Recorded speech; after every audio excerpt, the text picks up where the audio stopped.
Hello everybody, this is Connor at BoatsDon'tSink here with another Shadowverse Evolve deck profile. Today we're going to be looking at the updated Disdain Dragon deck from BP08 Alter Chaotica. Before we jump into the deck, a quick reminder as usual, this is just meant to be a starting point, something to build off of. Obviously the meta is going to be changing and everyone's local meta might be different, so do some testing, switch out some cards as to what you feel more comfortable with or think works better in your area, and play around with it, find what works best for you.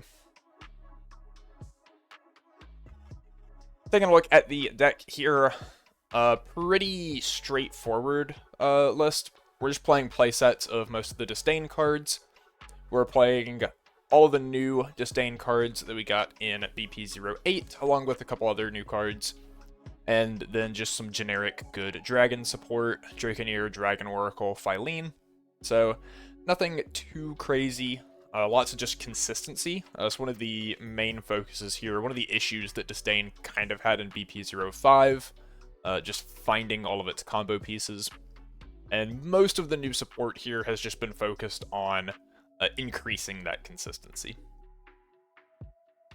Evolve deck, pretty straightforward as well.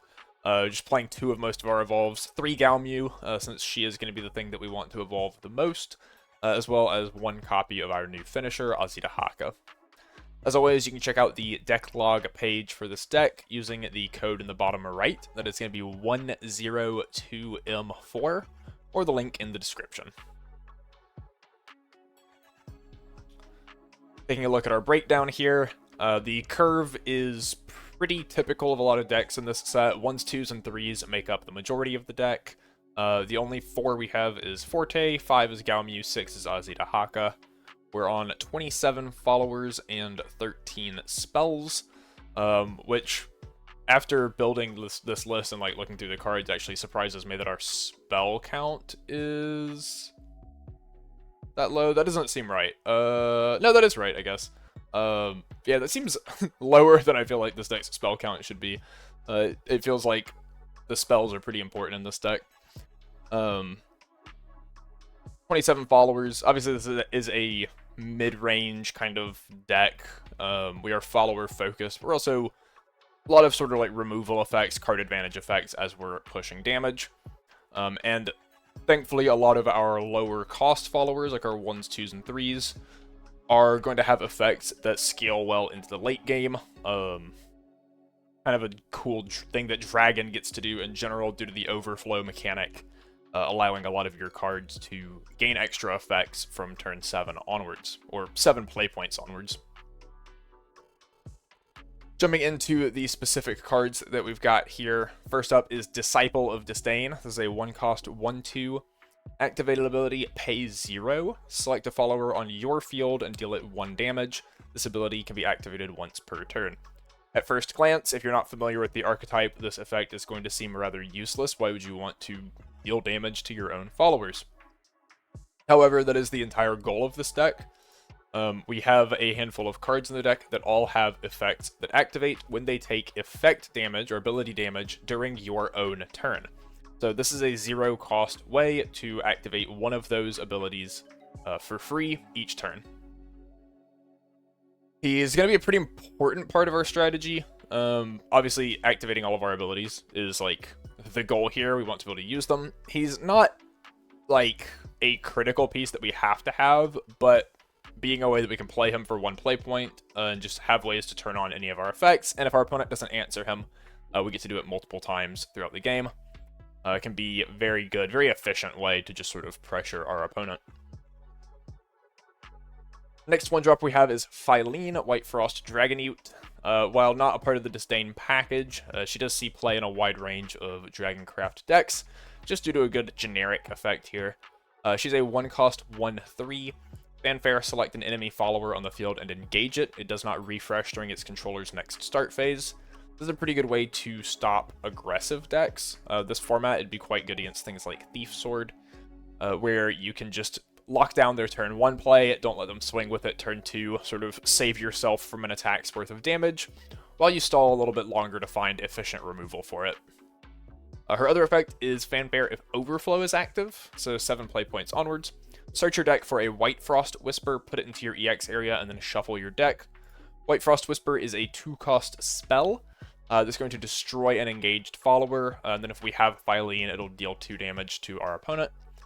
So good synergy here. It essentially turns Phylene into 2-cost, destroy a follower, deal 2 damage from 7 play points onwards, which means she's good to draw in the early game as anti-aggro, and good to draw in the late game as just removal for tall threats. Our 3 defense is also quite relevant in this deck, since our effects are going to be pinging our own followers. Some of our removal spells have a downside, quote-unquote, that requires us to deal damage to our own followers in exchange for better removal effects, and Phylene makes a solid body to put those downsides onto if we don't have any of our good Disdain cards, since her 3 defense lets her live through a couple of them. Speaking of one of those spells, Disdainful Rending, 1 cost, select a follower on your field and an enemy follower on the field. Deal 1 damage to your follower, 3 damage to the enemy follower. This is kind of just like over-spec snipe damage. It's not quick timing, unfortunately, though you often wouldn't want to play it at quick timing anyway, since dealing damage to our own guys only activates effects on our own turn. But we get 3 damage for 1 play point, and we get to trigger the effects of any of our Disdain cards that want to take damage. 3 is a good number, especially for 1 play point. Oftentimes you're only dealing 2 for 1, unless you meet a condition of some sort. Then you might get up to 3 damage. The condition here is basically always live. We do have to have a follower. Downside, we have to have our own follower. But it does allow us to take out some things that might cost our opponent, obviously, more than 1 play point to get into play. Sometimes even as much as like 4 play points. Things like Orcus, Swordflash Panther, or just cards that are somewhat hard to remove in general, since they're not going to be tapping down to attack and generate a lot of value for our opponent. Things like Vuella that you want to get rid of as quick as possible. Our last 1 cost we have is the new spell Sneer of Disdain. So for 1 cost, the effect when we play the spell is to select a follower on the field and deal it 1 damage. We can select our own follower for this, which will obviously trigger all of our own effects. Or we can select an enemy follower to deal it 1. Usually, you're not going to want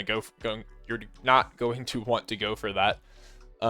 Dealing 1 damage for a play point and losing a card out of your hand is not great unless you're finishing off something very valuable with it. Like trading this just for like a 1/1 or like a 2/1 is just not worth it generally. But using it to trigger one of your own effects and maybe get extra value out of that is decent. The real reason we're playing this is the effect from Cemetery. When a Galmu Omen of Disdain is put onto the field, we can banish it from Cemetery to deal 1 to a follower on our own field. This part is good because it's not costing us a card out of hand, it's not costing us a play point, and it allows us to shoot Galmu immediately, which will trigger her effect to change her evolve cost to 0 for the rest of the turn. Meaning we can just play Galmu on 5, banish this, shoot her, and evolve immediately, which is something that the deck previously couldn't do consistently. Our only way to evolve Galmu on 5 previously was to stick a Disciple of Disdain on the board, have our opponent not kill it, and then play Galmu, activate for 0 to shoot her, and then be able to evolve that way. Which meant, obviously, if our opponent was playing any form of removal, they could just get rid of the Disciple. We wouldn't be able to evolve Galmu until turn 6 or later. And sometimes being able to evolve on turn 5 as opposed to 6 is what you need. Or even, obviously, I'm saying turn 5 play points, Dragon being a bit unique in that you can ramp. You could be doing this as early as turn 4, if you hit a ramp spell on turn 2 or 3. Moving into our 2 drops, we have Servant of Disdain, 2 cost 2/3 Fanfare. If Overflow is active for you, select another follower on the field, deal 1 damage to it and this follower. So obviously, it's going to activate all of our guys that want to take damage. I'm not going to keep showing them up on the screen every time. But another good way, once we're at 7 or more play points, to be able to activate abilities.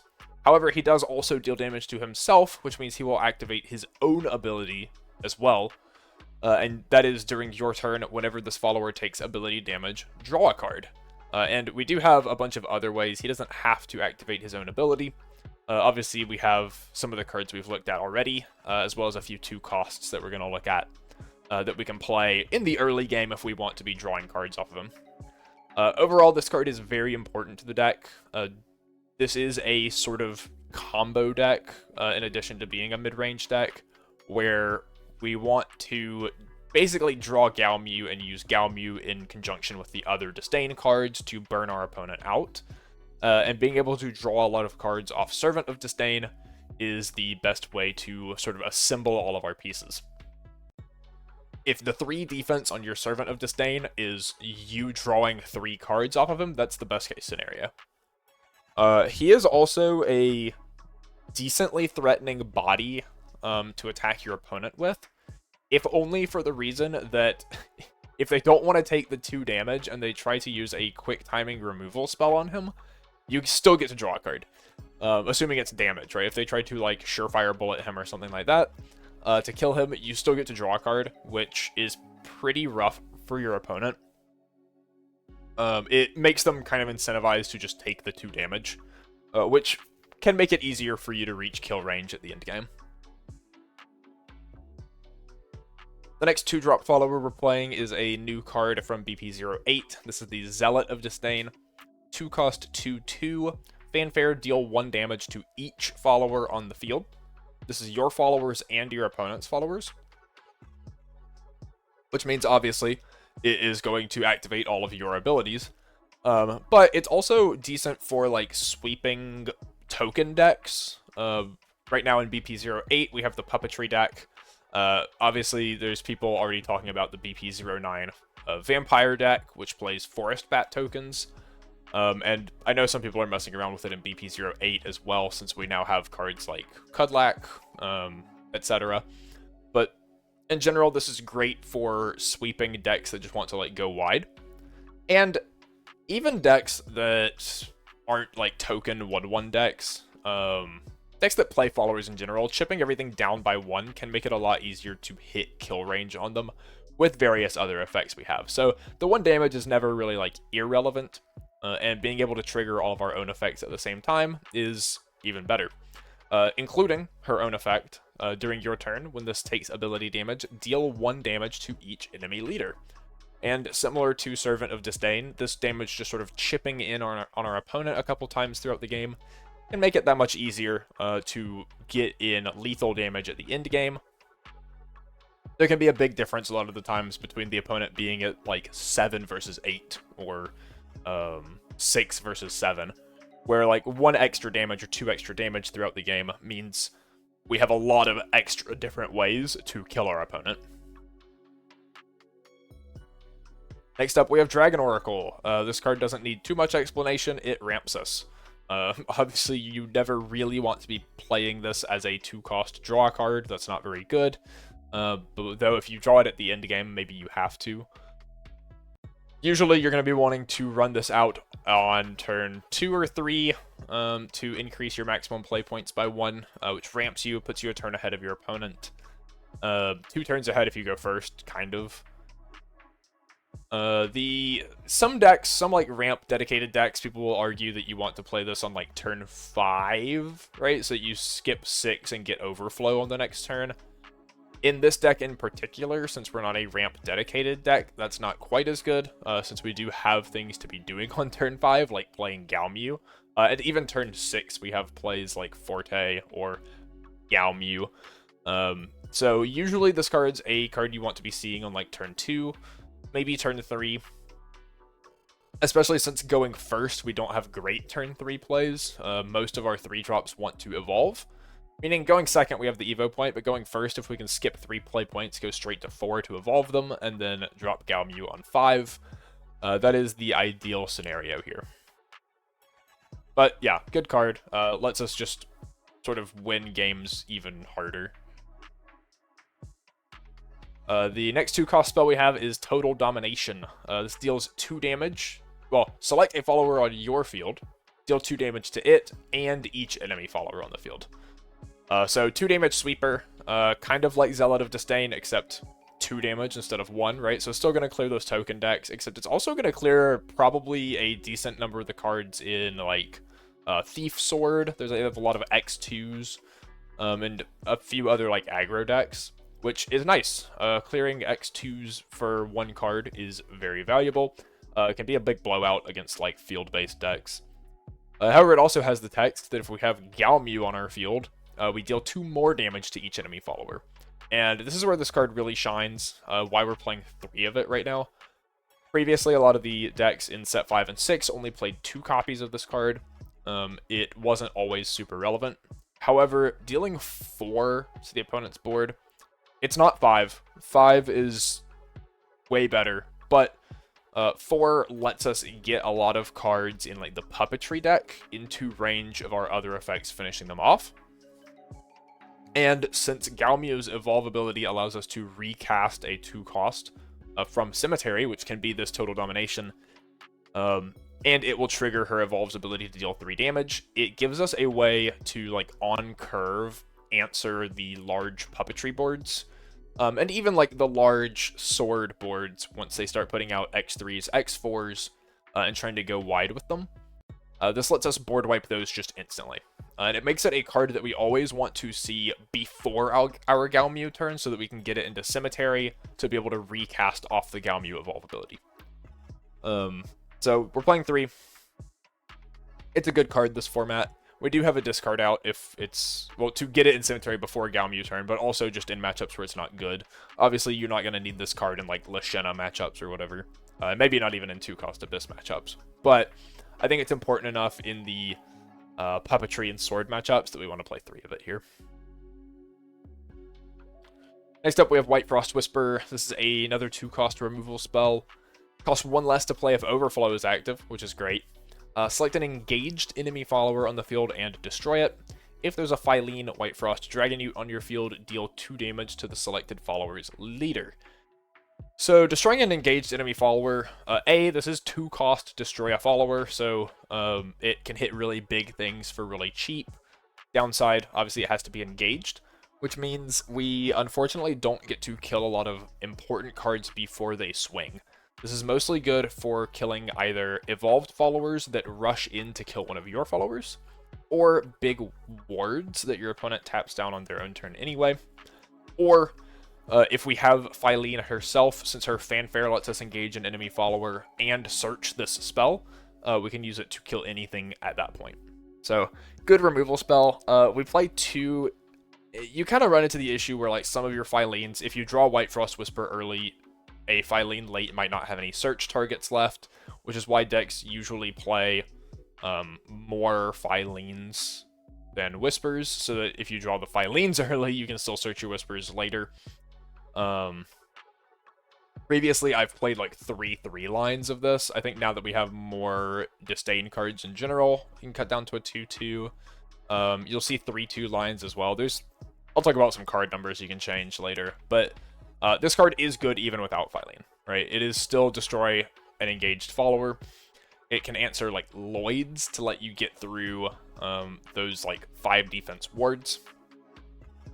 Against Sword, it can destroy their like big storm followers, so you don't have to worry about it. Anything like that, just good in general. And obviously being 1 cost at Overflow and searchable off of Phylene just makes it even better. It's also 2 damage if you have Phylene, which again, as I said with like Servant and Zealot, the chip damage can really matter. It can really help you get to better lethal ranges with your finishers.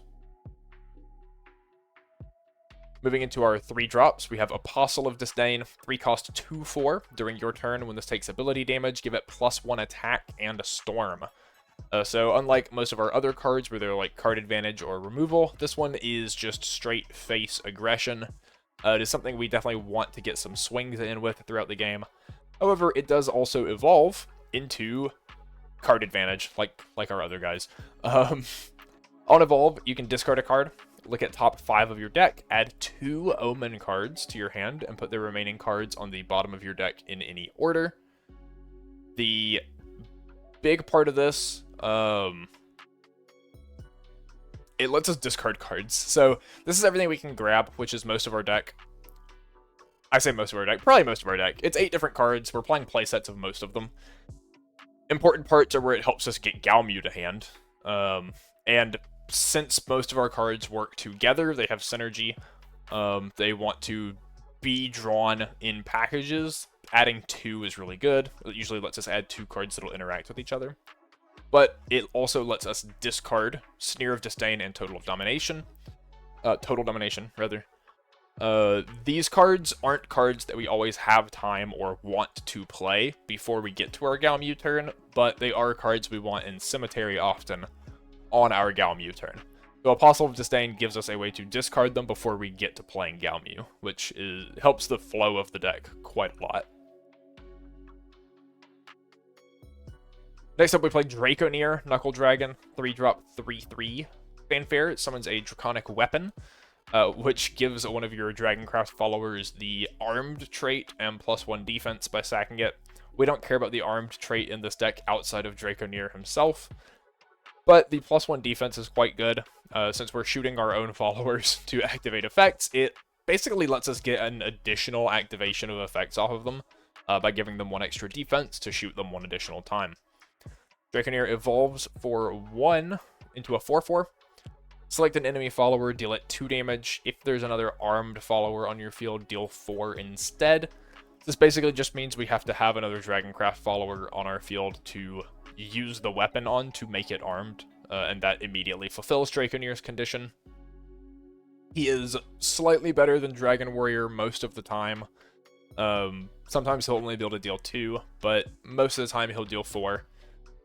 The other thing is that you can play, or you can use the weapon to pump himself if you only need the 2 damage on evolve, since getting him to 5 defense can put him out of range of things like Surefire Bullet or like a Victoria swinging into him, which can make him a little easier to stick, a little easier to swing in for 4 damage with.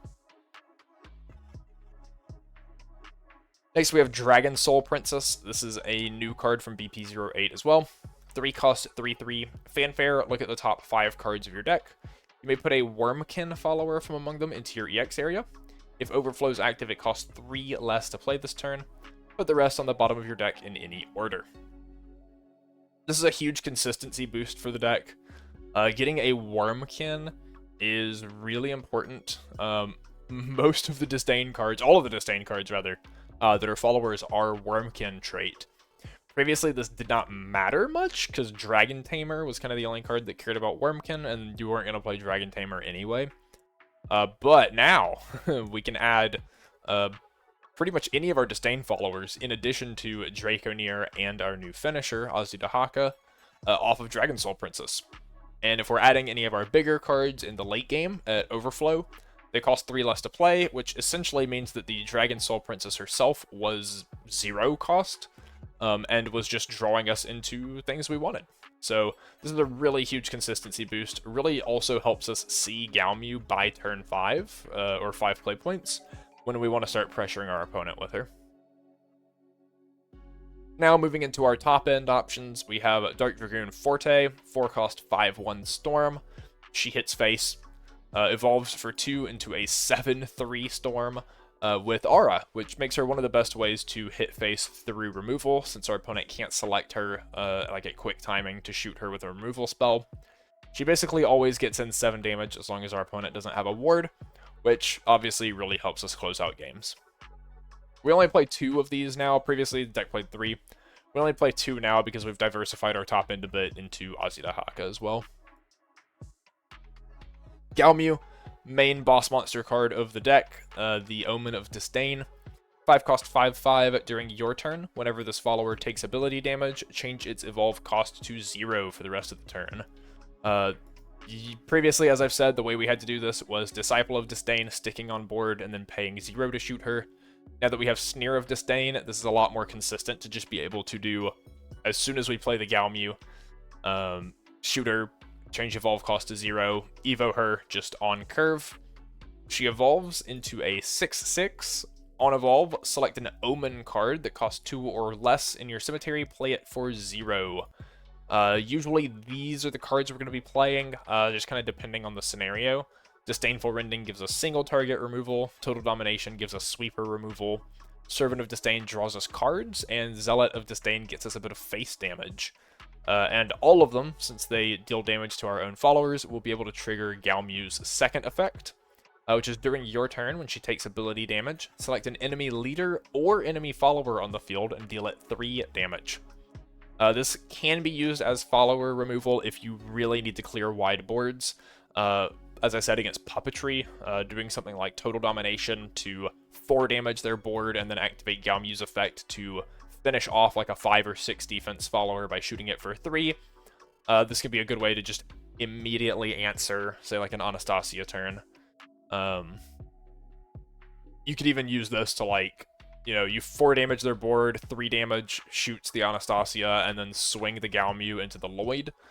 Or if you need to, like, 3 damage a Sukuna and then swing into Lloyd. Your Galmu will live, since Lloyd doesn't have a whole lot of attack. She'll probably only live at, like, 1. But she will live, which is relevant. Actually, no, she'll trade exactly if you had to Sneer of Disdainer. She'll die exactly. But still, clears their board, which is hard for a lot of decks to do. And if you're ramping, you may actually have even extra play points to be able to make it a little more smooth to clear out their board. So, really important to have, like, all these options.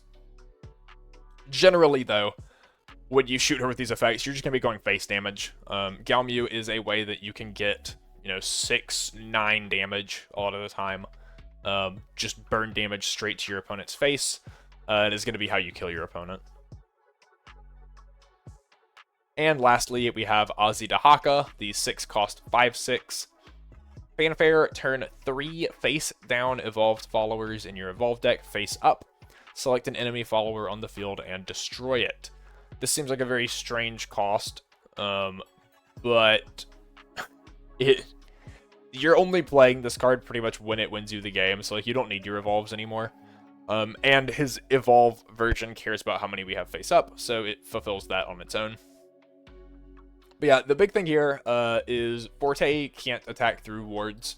This guy having a fanfare to destroy things can, which is why we like diversifying into him here. Also, Forte is a Dragon Heart. Azidahaka is a Wormkin, which means we can add it off of Dragon Soul Princess, which makes it a little easier to access as a finisher option. He evolves for 2 play points into a 7/8 Storm with Strike. If there's at least 5 face-up evolved followers in your evolved deck, give your leader +3 defense. There are at least 8, deal 3 damage to each enemy leader. So this is 10 damage total. It's 7 even if we don't meet requirement, which is the same as Forte, except it can get through wards, which makes it worth the 2 extra play points a lot of the time. But if we have 8 face up, it turns into 10 storm damage effectively, which is something that previously we could only really do through Genesis Dragon. And this does it for 1 less play point than Genesis Dragon, and of course can get through wards easier, which Genesis Dragon also struggled with. So makes Azidahaka a very appealing option just to have as a final turn. Looking at the deck as a whole, the pros of the deck, we have a wide suite of removal and card advantage effects. Most cards in the deck can either kill something, or if not, they're drawing you toward your cards that do, or your cards that kill your opponent.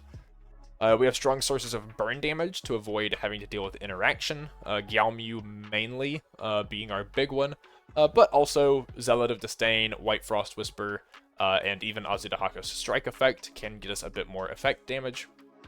And we do have a lot of Storm in addition to that to sort of close out games.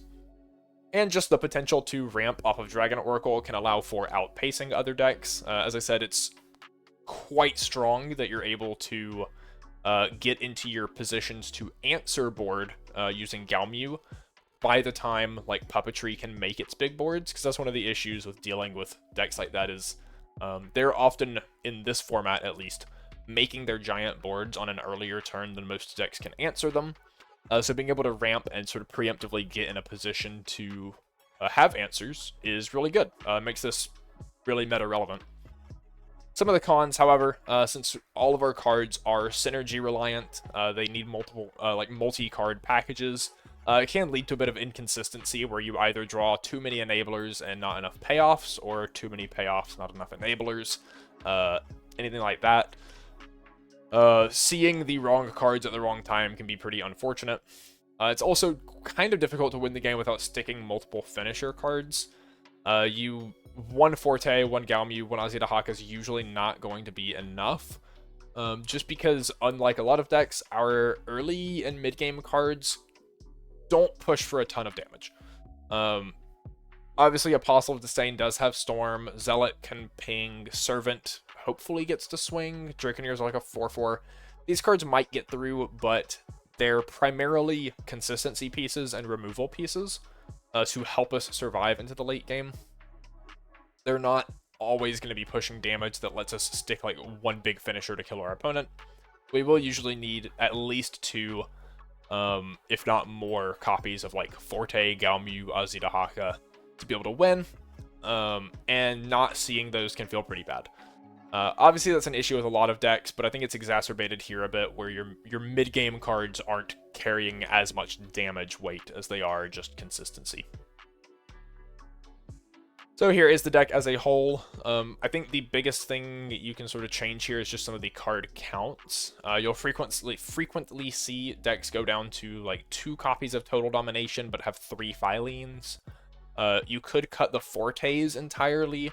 If you wanted a bit more consistency on like the Dragon Soul Princess getting your finisher, you could add the 3rd Azidahaka and 3rd Phylline to keep your total dominations. And at that point, you can just switch the Evos to like a 3rd Apostle, the 2nd Azidahaka. So lots of numbers you can play around with there. There are also a couple of cards in BP08 that are new followers. They're not Disdain followers, but they have effects that activate when they take damage. And there's like a 4-drop that like draws 2 cards, I think, when he takes damage. And then also a 3-drop, I think, that heals himself and your leader when he takes damage. Which are cards you could consider in here as just more targets to put your self-damage effects into. But I think a list like this is going to be best for just general like consistency and getting to your win conditions. And of course, the Evolved deck is the Evolved deck. You can use the code in the bottom right, 102M4, or the link in the description to check out that deck log page and mess around with it yourself. As always, thank you for watching. This deck is, I think, one that's not on as many people's radars right now. Dragon has kind of fallen by the wayside. I guess the last couple sets, it's kind of been getting some weird off brews separate from the like, kind of ramp deck that it was originally known for. So I think Disdain is a deck worth looking at. It's a deck that has always kind of had issues, but a lot of them got shored up a good bit in this set. So strong enough deck, has some good matchups, some relevant, unique things that it can do that help it in the meta right now that I think are pretty good. So maybe, I know Pasadena and Jakarta maybe are the last 2 regionals of the season that are both this weekend. So not a whole lot of time left to do testing on a deck like this before the regionals, but I hope even at like your local level events and stuff, you give this deck a shot. Let me know what other decks you want to see. I definitely plan on still doing a Haven deck for this set, but other than that, we'll be doubling up on classes for any more videos we put out this set. So let me know what decks you want to see, and I'll try to get those out. In the meantime, there should be some videos on the screen for you to check out now, and I'll see you next time.